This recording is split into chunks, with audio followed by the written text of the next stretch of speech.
The big one. So big that all the F1 dudes are coming to Austin to see this game, also to run a race. But Georgia at Texas in the rankings is number 5 versus number 1. It's two teams we expect to make the playoff. But if Texas were to win this game, are we sure that Georgia's going to make the play? And that is one of the more interesting aspects of this 12-team playoff, because you say, oh, you can lose games, it's fine. But I don't know that Georgia can lose. Like, Georgia can lose this game and still make the playoff, but it makes the rest of the season pretty white knuckle. Texas doesn't need this as bad. Is there a motivation gap here that helps Georgia a little bit? Or does Texas just want to keep pounding and prove, hey, even though we're new to the SEC, we can run this thing right out of the gate? Yeah, it would be an interesting thing to think, like, Georgia loses this game, then runs a table, which would mean wins over Florida, Ole Miss, Tennessee, UMass, and Georgia Tech. They wouldn't really have a hallmark win unless Tennessee turns this thing around a little bit.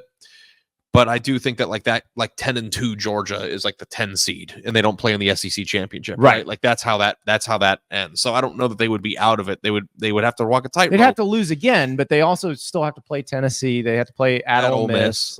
But yeah, I don't know that I think that Georgia's a 3-loss team.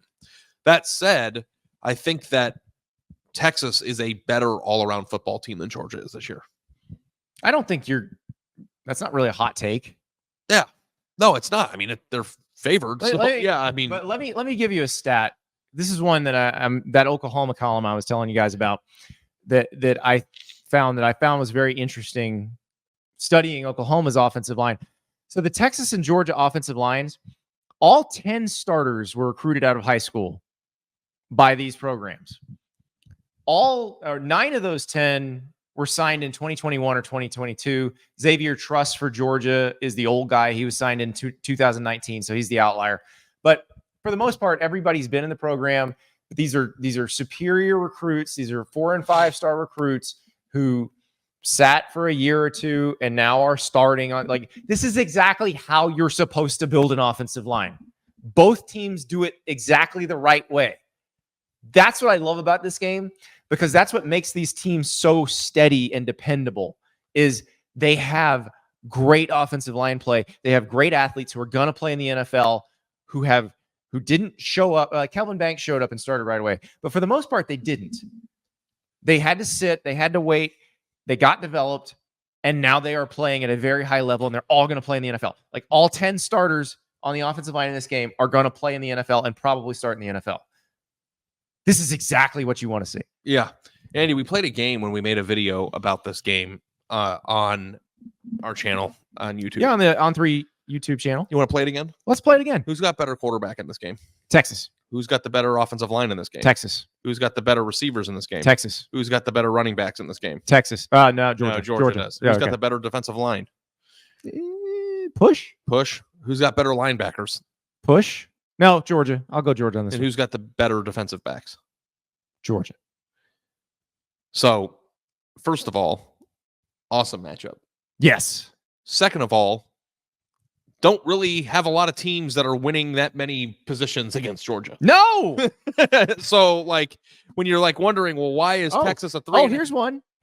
We didn't mention, because we could lump them in with receivers, but they also block tight ends. Who's better in this game? That's a push. It's a push. Yeah. But think about that. We're saying somebody's a push at tight end.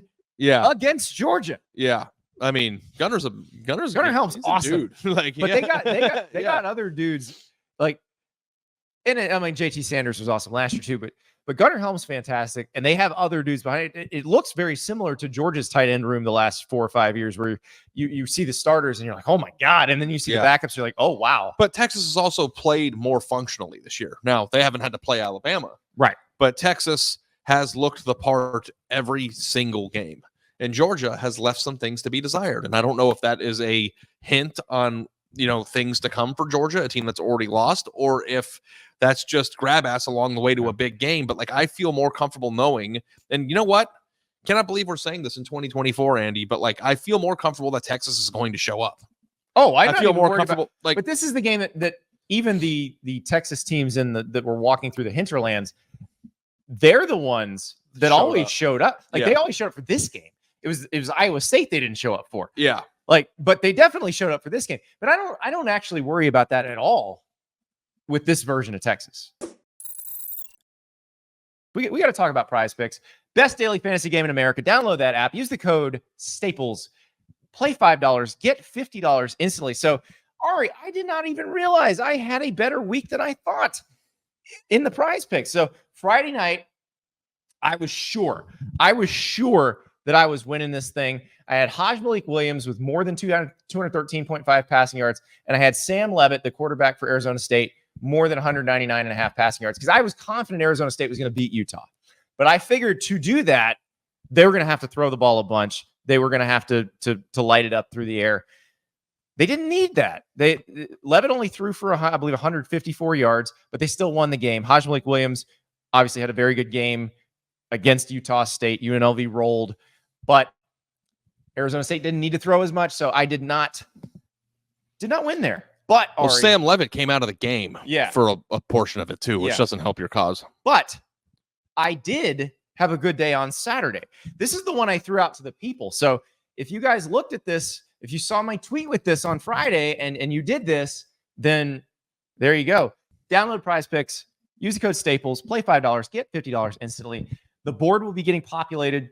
Usually with the college football, the board starts to get populated usually around Tuesday, big time on Wednesday, big time on Thursday. But of course, they have every sport. They've got esports. They've got the NFL. They've got the NBA is about to start, the NHL. Monday Night Football's tonight. So if you want to sprinkle a little on Monday Night Football, go ahead. Yeah. So, I mean, I already know where I'm headed with this. I don't know if you do. Do you want me to go first? Yeah. I think Texas is going to cover. I think Texas is going to win the game. I think it's going to be a great physical game, but I think they're going to win by, in between 4 and 7. Oh, yeah? Well, I got a question for you. Are you going to ask me who's that coming down the track? Is that like a NASCAR thing? It's a Georgia thing. A mean machine in red and black. So who's that coming Andy. down the track? Lewis Hamilton's coming down the track. Because there's an F1 race. Andy. Yeah. Yeah, that's why I was trying to. I said NASCAR, but it's an F1 race. Yeah, that's what I was trying. It didn't land. But, is that what you think? I think Georgia needs this. When's the last time Georgia needed something in the regular season? When's the last time Georgia had to win a game in the regular season? Yeah.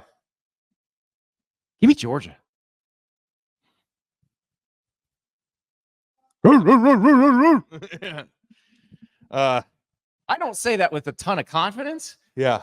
But I think this is a great I think matchup. Texas is a unit. I think Texas is a unit. I think this is a great matchup, but I think Georgia needs this. And I'm frankly very curious to see what Kirby Smart and his team look like when they need it. Because we just haven't seen this in the regular season. Yeah, no, I can't wait game of the week, obviously. Certainly going to tell us a lot about the teams that are, at play here in Georgia.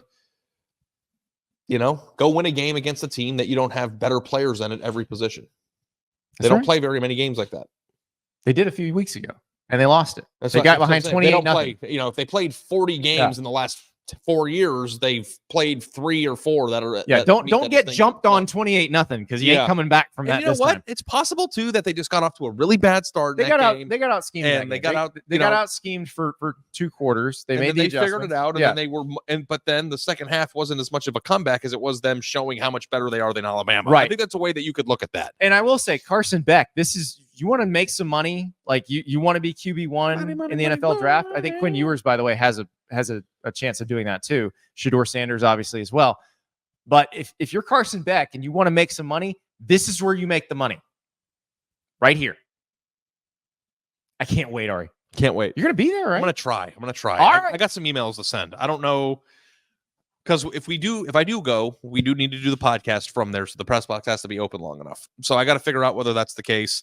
Might be staying in beautiful Temple, Texas, because this is what happens. They got a Buc-ee's. They got a nice Buc-ee's. I could shower there, right? Do they have showers? No truckers at Buc-ee's. No truckers at Buc-ee's. Nice, beautiful, clean individual stalls. Great marketing, by the way. Tremendous. By the way, I realize other college football shows have their gas station sponsors. Which one? We're not gonna. We're not going to. I'm joking. It's a We're not jab. gonna- It's a jab, Andy. Yeah, it's we're a jab. not. We're not throwing the competition. No, they're very nice to us over there at the competition. I know, They're nice but what's a people. little friendly competition? I'm just jabbing them a little bit. But we need ours. We need our gas station. Who wants to be our gas station? And the thing is that like, I am a gas station dude. What? Nobody more than the two of us. Me and you like stop. I think that like on road trips, the number of stops that you and I make probably is 2x what a normal 3x. Listen here. Bucky's, Love's, Sheetz, Wawa, Circle K. What are you doing here? Pilot. Big fan of the regional chip. What are we doing? Look at all the money you're leaving on the table by not making us your official podcast, because we have a very loyal listenership. We do. If we say that the tamales on the roller grill from Love's are the best gas station food in America, they will buy tamales off the roller grill at Love's. That'd be a great. Do you know how many spicy nugs that we have sold for Wendy's? Do you understand how many spicy nugs that we've sold? I'm just telling you. Get off the Schneid gas stations. End of rant. Ari is taking Texas. I am taking Georgia.